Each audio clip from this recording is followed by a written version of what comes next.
자, 더불어서 교수님도 이런 질문이 또 많이 있습니다. 네네네. 아파트나 상가를 매수하거나 낙찰 받을 때 네네네네. 제 개인 본인 그냥 단독 소유할까요? 아니면 저랑 와이프랑 네네. 2분의 1 공동으로 할까요? 네네. 세금적으로 장단점이 있는지 네네. 또 여쭤보는 분들이 상당히 많더라고요. 일단 말씀드리면 일단 설 교수님 가족처럼 이렇게 정말 사모님하고 네. 사이도 좋고 이런다면은 네. 공유가 좋지 않을까요? 네, 뭐 네. 세금도 세금이지만 네. 어쨌든 단독 명의로 했을 때는 네. 당연히 배우자가만 있지 않겠죠. 그래서 사실은 이제 세금적인 측면에서도 단독 명의보다는 공동 명의가 절세효과가 있습니다. 네. 그러니까 왜냐하면 소득세에서 중요한 특징 중에 하나가 인별과세입니다. 인별과세 교수님. 그러니까 예를 들어서 만약에 여러분이 1억의 소득이 생겼어요. 네. 그러면은 단독 명의가 생기면은 그 1억의 소득을 여러분 혼자 다 세금을 내셔야 네. 됩니다. 그런데 만약에 공동 명의가 되면은 그 1억의 소득이 5천 네. 나눠지거든요. 네. 그럼 어떤 효과가 생기냐면 세금률이 떨어집니다. 구간이 떨어지게 되죠. 예. 네. 그래서 세금률이 떨어지기 때문에 네. 절세효과가 있다. 예. 그래서 두 가지죠. 네. 일단은 세금률도 떨어질 수 있고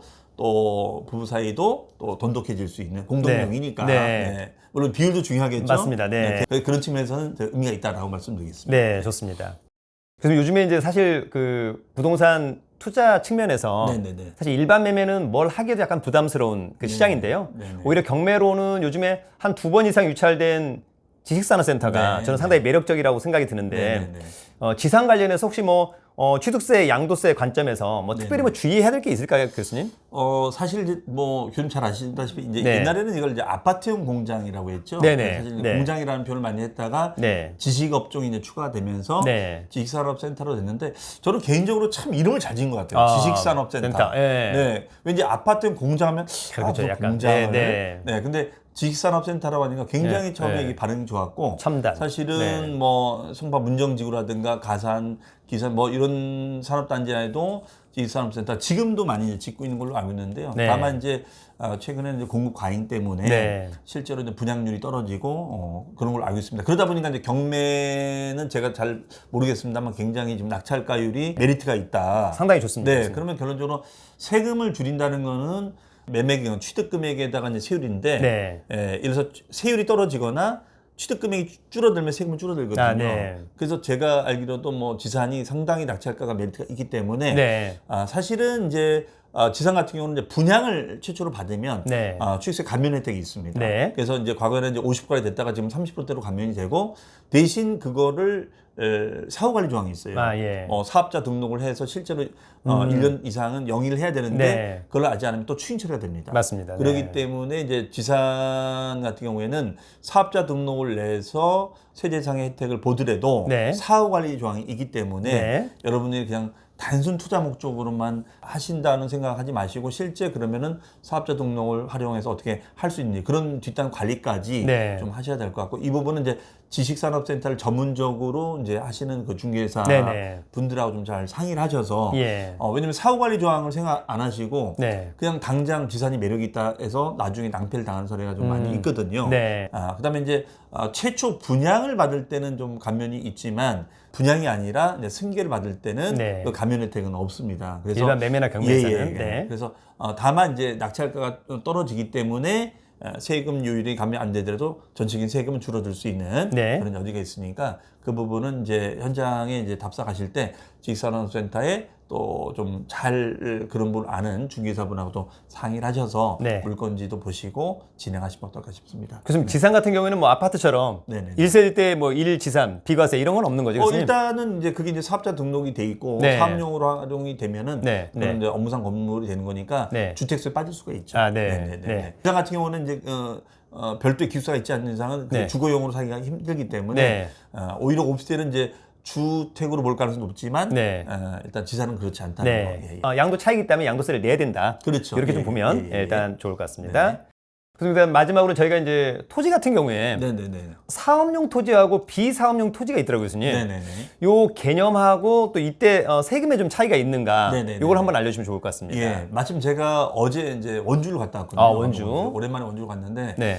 원주에 이제 이분이 땅을 갖고 있는데 이게 이제 주유소 부지 자리였어요. 네. 지금 다 명도가 돼서 나가시고 이제 그 주유소에 있는 시설물을 다 해체하게 되면 이제 나대지 상태거든요. 네. 그러면 나대지라는 거니까 건물이 없는 거죠. 이런 나대지 상태입니다. 그럼 이 상태에서 이제 이게 비삼용 토지가 되거든요. 네. 그럼 비삼용 토지를 가지고 있게 되면 일단 종부세 리스크가 커집니다. 예. 즉 공시지가가 5억을 넘어가면 종부와 부동산세가 매년 우리가 부과가 되고요. 네. 그 다음에 이제 이 상태에서 나대지를 팔게 됐을 때는 네. 양도소득세가 네. 10% 할증이 붙습니다. 네. 또 이게 투기지역률로 묶여버리면 20% 할증이 붙어요. 예. 그렇기 때문에 보유세라든가 양도세 중과 리스크가 생기기 때문에 메리트가 떨어진다. 그래서 우리가 비삼용 토지가 되면 개발을 보통 하려고 합니다. 왜냐면 네. 이게 개발지가 돼버리면 일단은 종부세도 공시지가 기준이 5억에서 80억으로 늘어납니다. 네, 네. 그리고 양도세 중과도 안 되고요. 네. 그러다 보니까 보통 우리가 뭐 꼬마 빌딩으로 개발하든 네. 아니면 뭐 주택으로 개발하든 하는 네. 거거든요. 그래서 여러분이 이제 비삼용 토지 이런 나대지라든가 아니면 임야 같은 거를 이제 구입하게 됐을 때는 네. 개발을 하셔야지 두 가지 네. 수익도 좋아지고 그다음에 세금 절세도 있기 때문에 이런 개발을 좀 해보시는 것도 네. 의미가 있지 않을까 싶습니다. 네. 네. 최근에 또 이제 아파트 시장이 좀 어려워지다 보니까 네네네. 많은 분들이 지금이 또 증여의 찬스라고 네네네. 생각하는 분들이 상당히 많은 것 같습니다. 네네네. 왜 그런가 하고 네네. 또 증여세는 양도세와 달리 또 증여세를 납부하는 사람이 네네네. 좀 다르다라고 하는 개념이 있고 네네. 또 최근에 또 배우자하고 네네네. 자녀들한테 네네네. 증여했을 때 네네네. 또 증여 공제액도 좀 다르다는데 네네네. 어떻습니까, 교수님? 네. 일단 사실은 좀 약간 이게 상속보다는 증여들을 많이 하는 게 보면은 요즘 이제 자산가분들의 분위기가 많이 바뀐 것 같습니다. 네.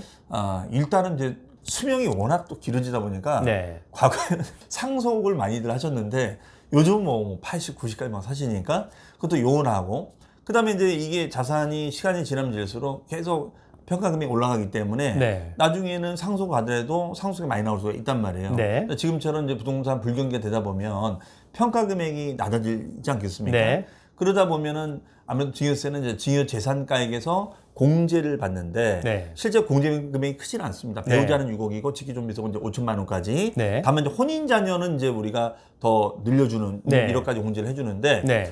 그러면 결론적으로 공제 금액이 딱 이게 정형화돼 있다 보니까 증여재산 금액이 어떻게 평가되느냐 되게 중요한 겁니다. 그러면 실제로 증여재산 금액이 작을 수만 있다면 지금 저평가됐을 때 뭐 주식이 됐든 부동산이 됐든 네. 메리트가 있거든요. 네. 근데 가장 사실은 이제 부동산 중에서는 이제 아파트 같은 경우는 이제 실매매 사례가가 있다 보니까 조금 네. 메리트가 떨어집니다만 특히 좀 그 증여할 때는 메리트가 좋은 게 이제 토지. 네. 토지 같은 경우는 매매 사례 많이 없다 보니까 네. 보통 이제 공시지가로 네. 산정이 될 수가 있습니다. 네. 그러면은 재산 공제를 많이 못 받더라도 워낙 시세하고 공시지가 차이가 많이 나기 때문에 네. 증여세를 줄일 수가 있고 그 땅이 만약에 예를 들어서 지금 뭐 최근에 뭐 구리에서 세종간 도로가 이제 오픈됐을 때 네. 그런 지역에 많이 저평가된 땅을 가지고 계셨다면은 낮은 가격에서 증여받아서 증여세를 내고 지금 만약 개통이 됐다면 꽤 가치가 올라갔겠죠. 네. 그러면 자녀분들의 재산 증식 수단도 될 수가 있기 때문에 네.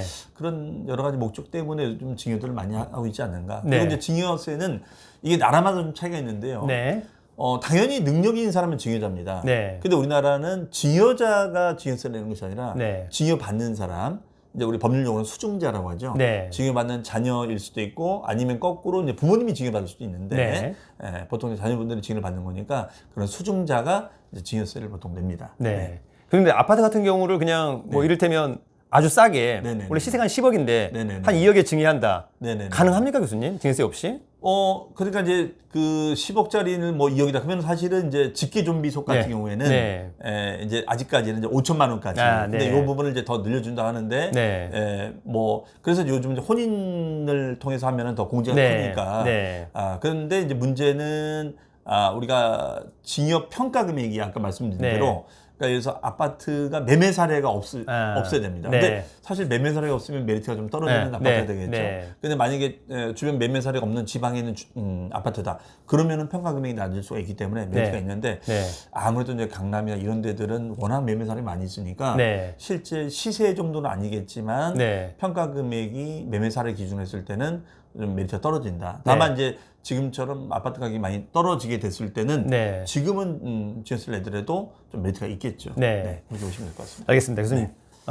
마지막으로 네네네. 우리 이제 부동산 투자자들한테 네네네. 세금 관련 좀 팁을 좀 알려주신다면 어떤 게 네. 있을까요, 교수님?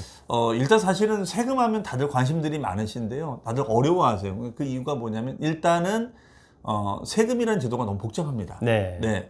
뭐 취득세, 뭐 종부세 다 틀리고요. 네. 그 다음에 이제 또 매도자냐 매수자냐 또 이제 이것이 물건이 뭐냐에 따라 다 틀려집니다. 그래서 어떤 세금에 대한 공부를 할 수가 있다면 꾸준하게 좀 공부가 필요하고요. 네. 특히 또 이제 세법도 개정이 됩니다. 그렇기 자주 되죠, 때문에 교수님. 예, 그래서 매년 개정된 사항은 네. 업데이트해서 물론 이제 전문가분들한테 맡기셔도 되지만 기본적인 건 여러분들 알고 계셔야 되거든요. 네. 그래서 물론 이제 경매 공부도 하시지만 세금에 대한 공부도 게을리하지 마시고 네. 꾸준하게 관심을 가지시고 책도 읽어 가시면서 공부해 나가시면 여러분들도 절세도 하시면서 투자 수익률, 세후 수익률을 잘 누릴 수 있지 않을까 싶습니다. 네. 그다음에 교수님 마지막으로 교수님 뭐 부동산 한 스푼하고 네네네. 세불이라고 하는 유튜브가 있다고 하시는데 어떻습니까, 교수님? 예.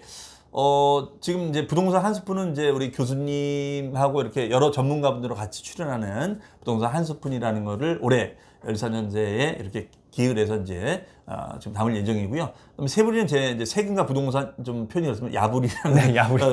줄임말인데 이런 영상들을 제 개인 유튜브를 통해서 네. 하는 사이트가 되겠습니다. 그래서 네.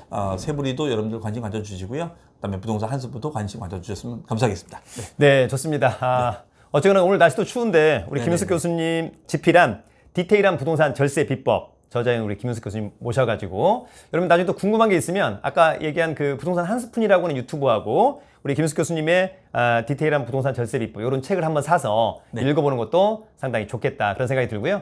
어쨌거나 오늘 바쁘신 가운데서도 대한민국 최고의 부동산 세금 전문가인 우리 김윤석 교수님 나와주셔서 다시 한번 감사드린다는 말씀을 드립니다. 교수님 감사합니다. 네, 감사합니다. 네.